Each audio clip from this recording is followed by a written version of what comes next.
Hey guys, in this video, I'm going to show you how to sell items in Monster Hunter World.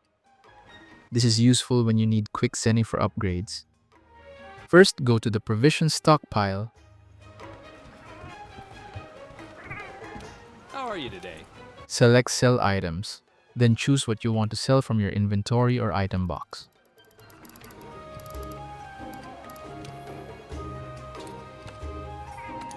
The most important thing to sell is trade-in items. These items are specifically designed to be sold and give high amounts of Zenny. You can get trade-in items by requesting the Argosy to bring back trade-in materials.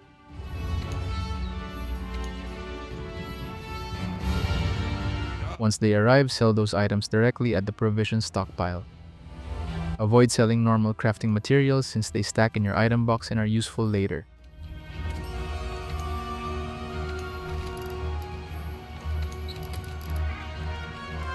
And that's how to sell items in Monster Hunter World. Thank you so much for watching.